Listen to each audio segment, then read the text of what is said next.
Hey guys, Andru here, editor-in-chief of GearLive.com, and a few days ago, I dropped my full iPhone 7 review, and since then, I've gotten a lot of comments asking me to clarify if the iPhone 7 is worth upgrading from an iPhone 6 or an iPhone 6s. Now, while I did touch on that on my review, and it's almost 17 minutes long, so go ahead and check it out. If you haven't seen it yet, I'll leave a link in the description below, as well as a card up there on one of these two sides of the video player. But in case you missed it, I figured I'd do a separate video to address the differences specifically between the iPhone 6s and the iPhone 7, and also a little bit about the iPhone 6 as well, since some people only upgrade every 2 years instead of every 1.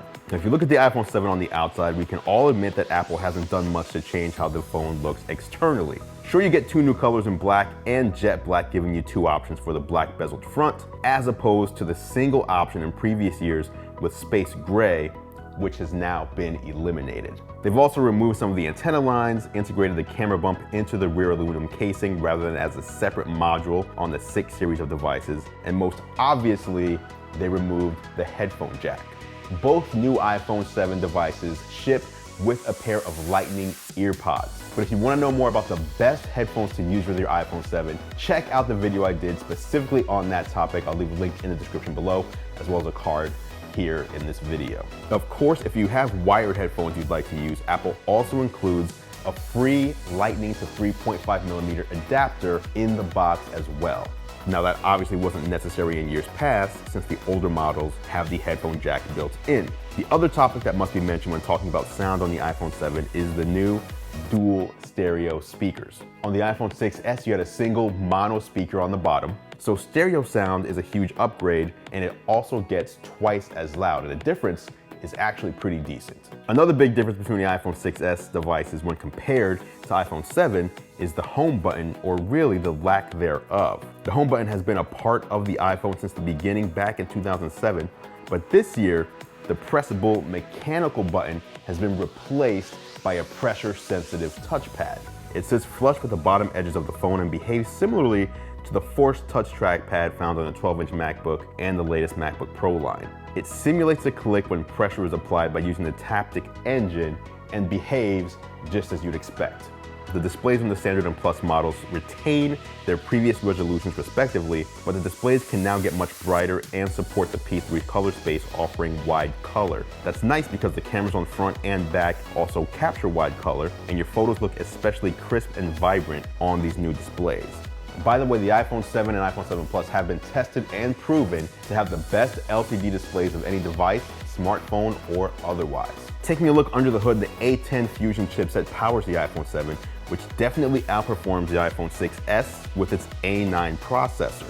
The A10 Fusion is a quad-core processor that houses 2 high-performance cores and pairs them with 2 high-efficiency cores. This allows Apple to optimize for both performance and battery life savings, and it works really, really well.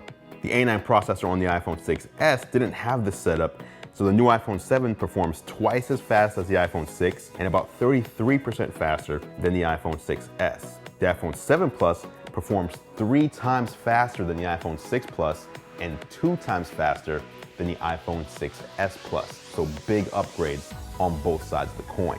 The 7 Plus also now sports 3 GB of RAM, up from last year's 2 GB of RAM, making it even better at multitasking, camera, and image processing.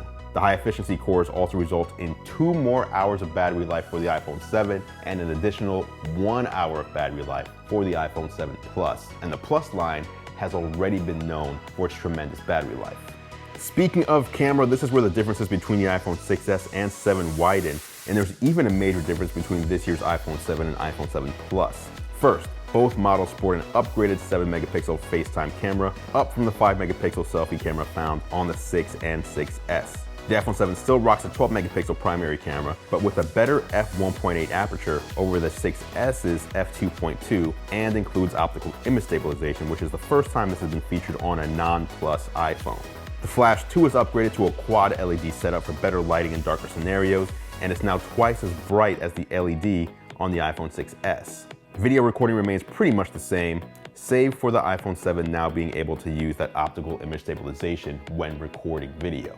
The 7 Plus specifically, though, sees the major improvement of retaining all the iPhone 7 camera features, but also incorporating a second camera. a 12 megapixel telephoto shooter. So the 28mm and 56mm lenses on the iPhone 7 Plus allow for 2 times optical zoom and 10 times digital zoom, which produces some great imagery. And together they can be used to achieve a much shallower depth of field when using the new portrait mode camera.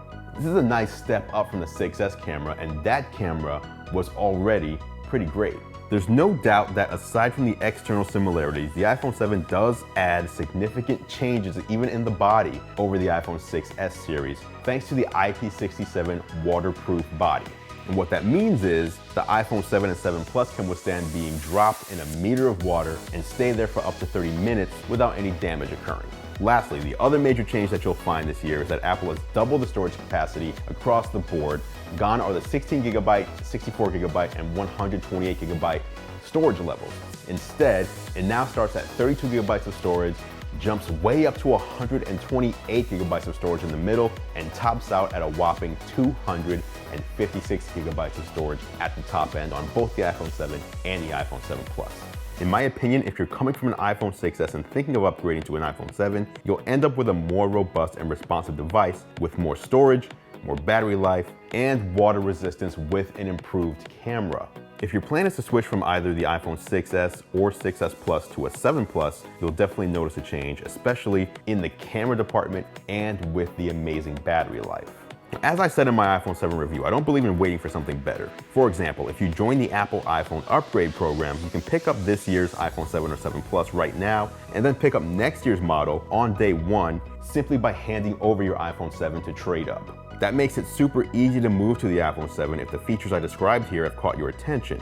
Hit the like button if you enjoyed this one, and let me know in the comments if you picked up the iPhone 7 or iPhone 7 Plus, or if you're sticking with what you've got until the next version, or if you don't care about iPhones and you're an Android person. Be sure to click or tap on my face in order to get subscribed to the channel to stay up to date on new reviews and, of course, new gadget giveaways, as we have a bunch of stuff coming up here in the holiday season. Thanks a lot for watching, guys.